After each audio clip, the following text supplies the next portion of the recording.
Wellman. I'm original 45. And I am Mike Miner. My number is 25. Everybody calls me Gunner. I've had that road name since forever. Live in Missouri, which is in Region 6. My name's Earl Reichard. I'm a psychologist. I live in Florida. My road name is Doc. I'm CVMA number 2.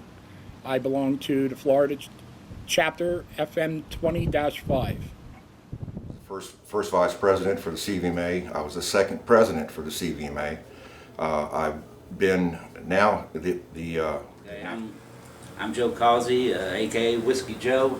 I'm an original 45 member of the Combat Veterans Motorcycle Association.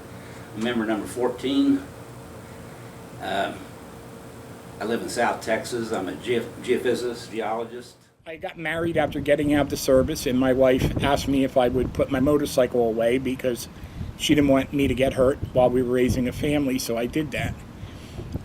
After our last child moved out of the house, the first thing I did was I run out and bought a motorcycle. My wife and I started riding, and I wanted to become part of something, like a brotherhood, something where there were a group of us that were for some purpose. I checked into veteran organizations in the area, and the only vet club that was near us was actually a 1% club. Too old for that, married, didn't need that kind of lifestyle at the time. Interaction there, and so I kind of started thinking about veteran military clubs. I mean motorcycle clubs, and I looked into a couple, especially the Vietnam Veterans Motorcycle Club. And I talked to some guys, and they told me how what I was gonna have to do to prospect, and I kind of thought about that, and I thought, well, that sounds like basic training again. I'm getting too old for that. So I went online, did a computer search for motorcycle clubs in the New Hampshire area, and I come across a very elaborate, how do I put it, website for Combat Vets Motorcycle Club.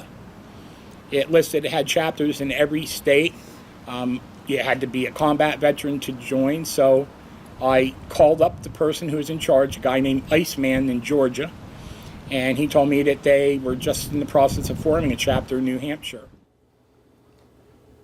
I started looking on the internet. Internet was pretty new back then, and I found a couple of places. One of them was called vietvet.org, which basically was a lost and found website. You type in your name, email address, and say, I'm looking for these people from this era of this command, and so on. And if anybody's watching it, you get an email back or a phone call. I found 3 of the people I served with in Vietnam. One of them had died before I got a hold of him, but 2 of them are still very much alive. One's in Florida and one's down near Savannah in Georgia. I found after Vietnam, several commands. I found several people in there. But it wasn't quite enough, and I happened to hit on the CVMC website, and it was all about brotherhood. It was all about remembering our POWs, remembering our MIAs, and honoring our KIA. And that's basically all I needed to see. And I got the address, I got a money order, I sent the dude $300. 6, 7, 8 months later, these came in because he was getting out of the business, and he just wanted to get rid of stuff, and this came in the mail. And so all of a sudden on the internet I found there was a web page on the Combat Vets Motorcycle Club, and the guy that was in charge of it was a guy named Iceman, and they proclaimed to be a big recognized motorcycle club, and they even were supported by a kind of a sister organization that was a group, I forgot what the name of it, it was like the U.S. Soldiers Association or something. It's like a group of Korean vets, and they had like the VFW. And that they already had like 3 people in the area. When I asked him where they were, he said they weren't in my area, but would be hooking up with me. So he said I would have to fill out the application, send in my information, and a check. So not having been in the motorcycle world at that time a lot, I went for it and I sent him in the check for a couple $100 and filled out the application. And about a week later, I got a overnight priority package with a set of colors. Well, I wasn't that naive. I know you just don't go putting colors on an area if you want to stay alive for very long. So I started doing a little checking. And there were maybe 50 or 60 people who got taken in on this. It turned out it was a scam from some guy who lived in a trailer park. And I got bit in the ass like everybody else did. One of the people... Okay, the 45 came when we found out that the CVMC was an internet-based scam. All right, all of us, those colors cost me $300. Okay, and the prices vary apparently according to how much alcohol or whatever he needed for that month.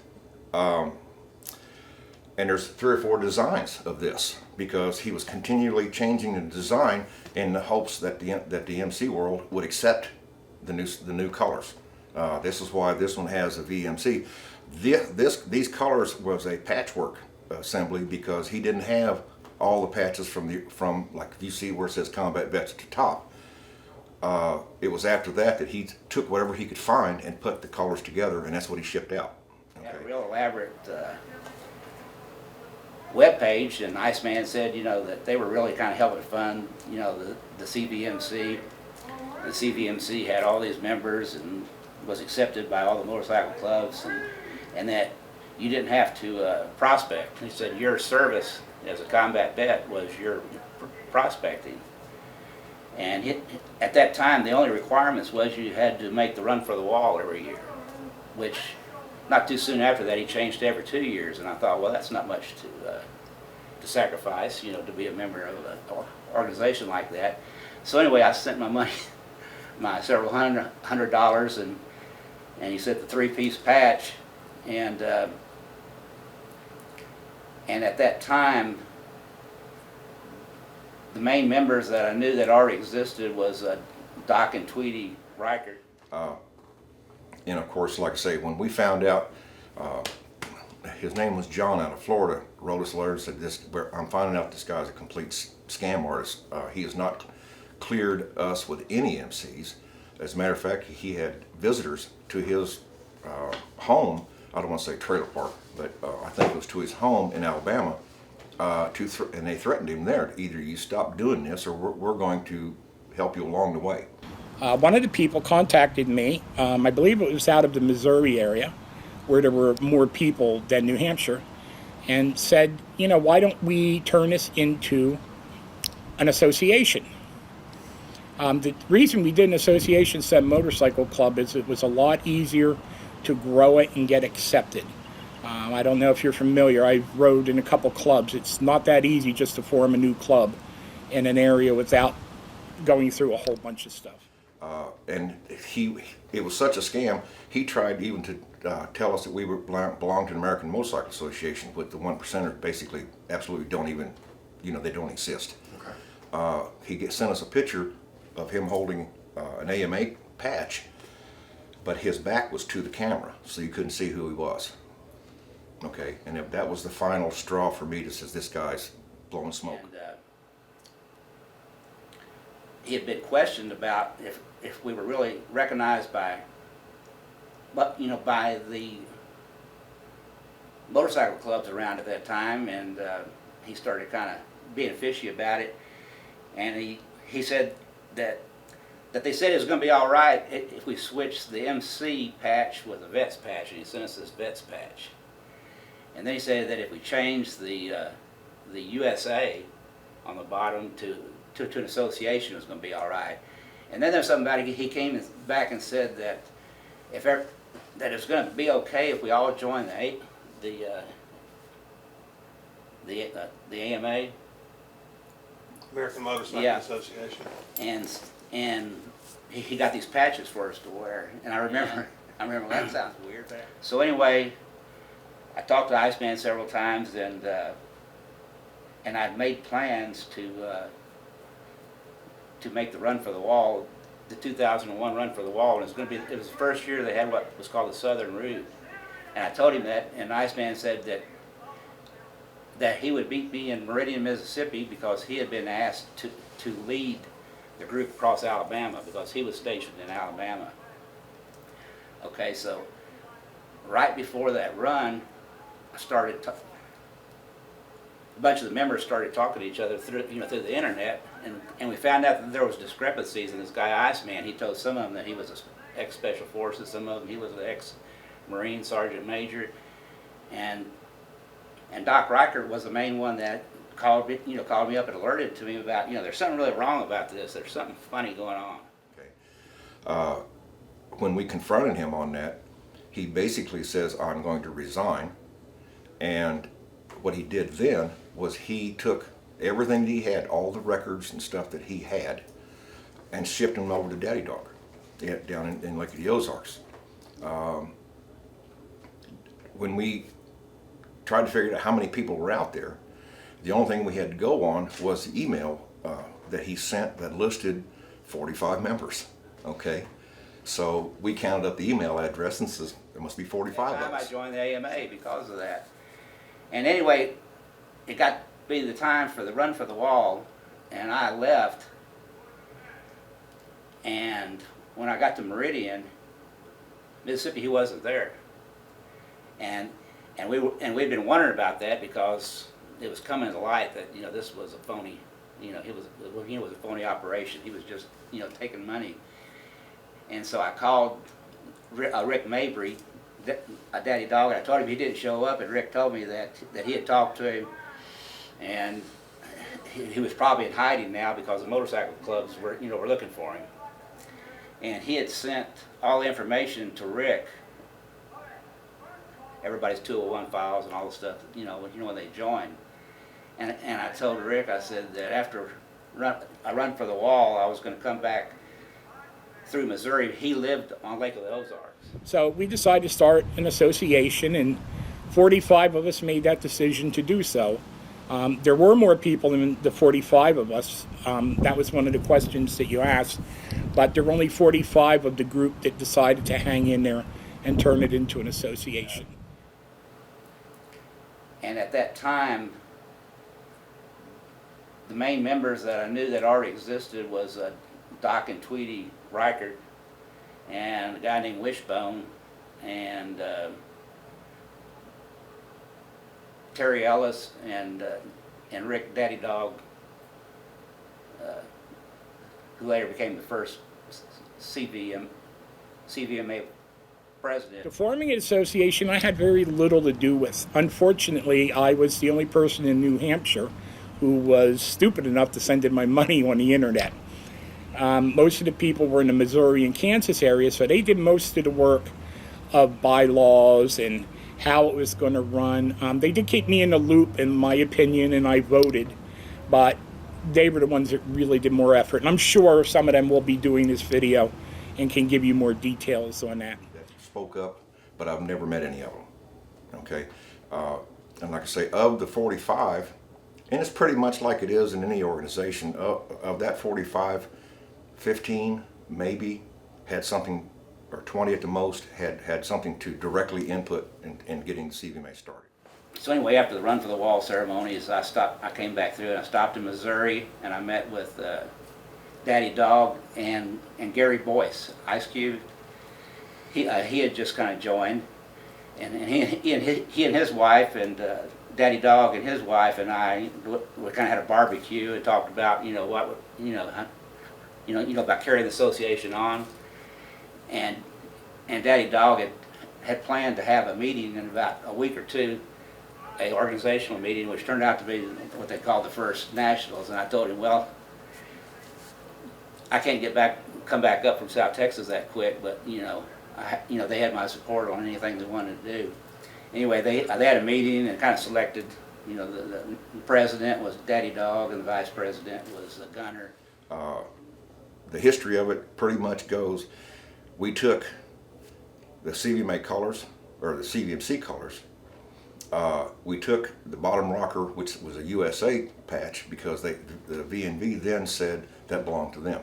Okay, we took that off. Then they didn't like a three-piece patch, so we turned it around and we took the bottom rocker off and put abbreviated the word association as ASSN, and that went on the bottom. That didn't fly either. Okay, we took this. Of course, we took this the MC cube off at that point. It's ups and downs. I remember when they went to the VFW, wanted to hook up with the VFW to help them grow. And Daddy Dog wanted some way to be able to vet the guys, and he came up with the idea that the VFW had the same requirements we did, and that if we could somehow get tied up with the VFW, that if a guy was a VFW member, then he could join. If he rode a motorcycle, he could join our association.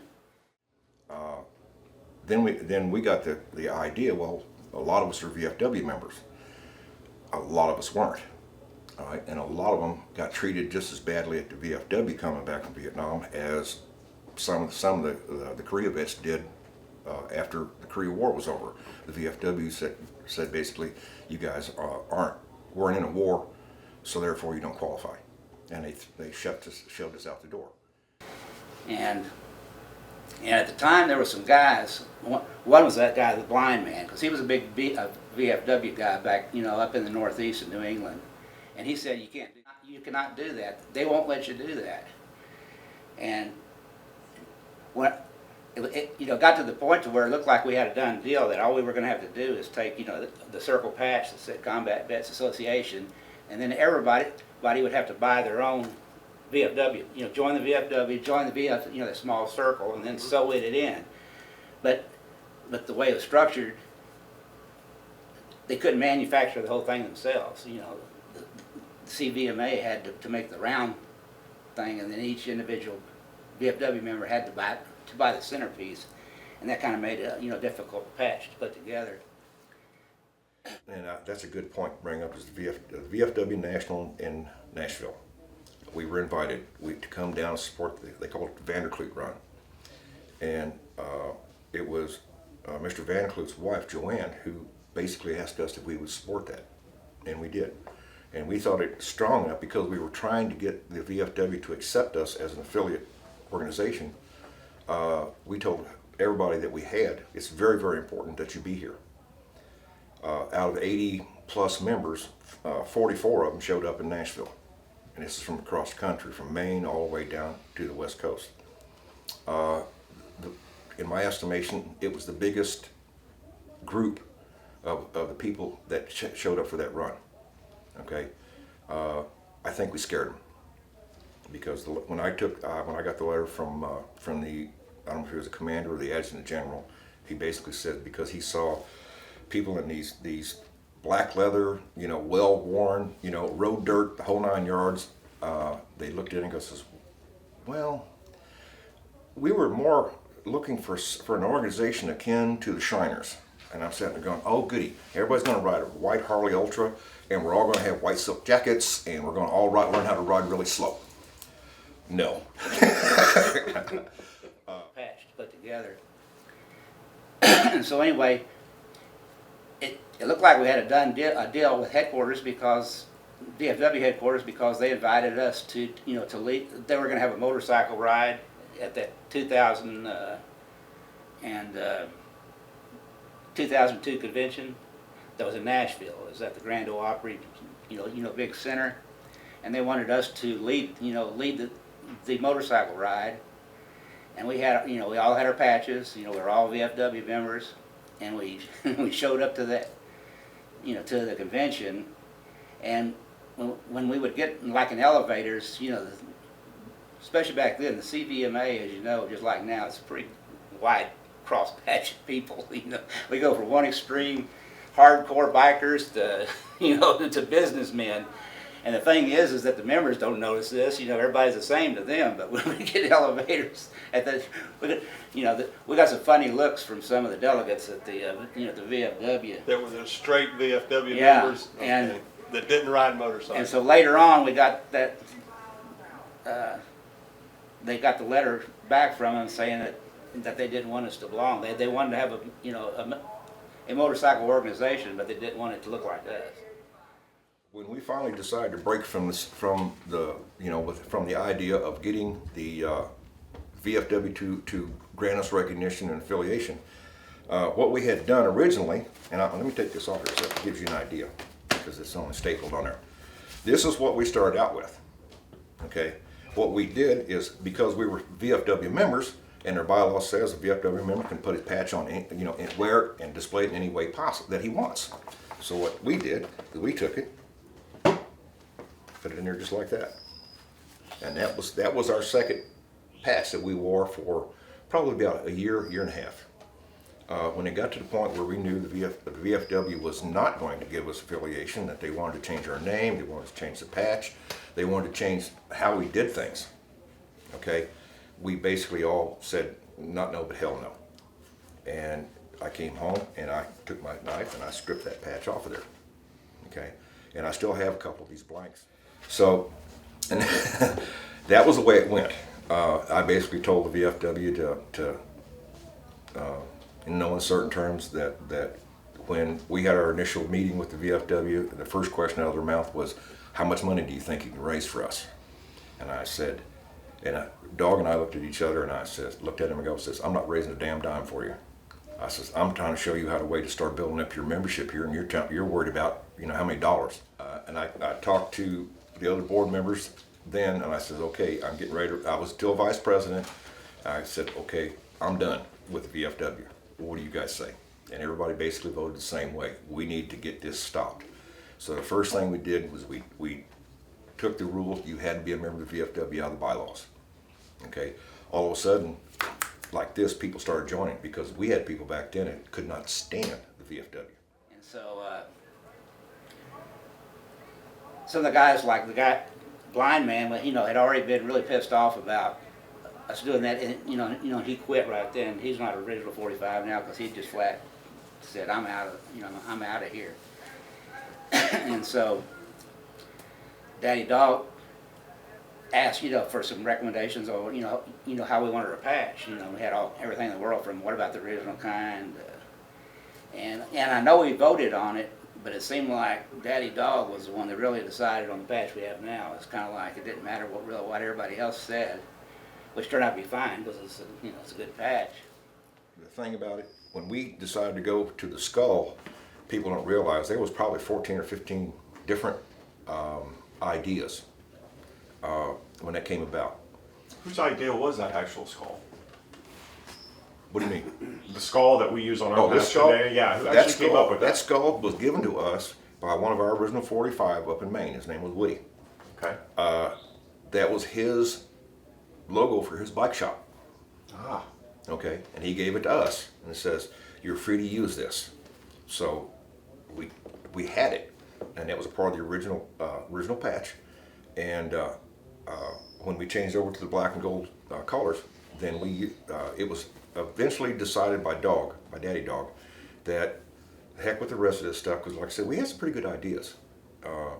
But he says, in order for us to maintain some kind of connection to the MC we came from, we need to use something. And the skull fit the bill perfectly. I saw it as everybody else did, more local based, with smaller chapters all over the country where groups would participate, go help veteran needs. I never saw it as a big organization like it is today. I think that's good. You help more people. I think the downfall is that it takes a little bit away from the original intent of a brotherhood. Hopefully, people will start realizing the CVMA is best when we are the CVMA, not when we're trying to be something else. Okay, and if people want to be an MC member, go for it. All right, just remember that the CVMA is not, and you will not apply CVMA rules and most of the MC rules and most of the MC values, because we do share some. Okay, the brotherhood is very strong in the MC world. It should be very strong in this organization. Okay, and I think it is for the most part. But you've got some that really like to stand out, and the way that they do things is they make noise, and sometimes they get people to follow them. But every rule that we have in the CVMA, whether it be a policy or whether it's in the bylaws, it's there as a result of issues that have happened in the past, and we adjusted for that. Okay, We just didn't pull this out of the air and say, well, this is how we're going to do it today. Okay, every one of those issues that we've had down the pike is because people didn't follow what the protocol said to follow. We're seeing more and more issues in the CVMA where we're getting into headbutting contests with some of the MCs. That is due to size. Okay. To date, we've not had anybody severely hurt, thank goodness. Especially since we changed over to a CVMA. When we were still an MC, then yeah, we've had a couple issues here and there that people, got knocked off their bikes, stripped of their patch, house burnt down, threats via whichever medium that was available at the time. But the idea of it is as long as we take care of the CVMA and stay the hell out of their business, okay, I think that we can live comfortably, okay, and I think that that's where we should be at. It's up to us to make the CVMA the best thing possible.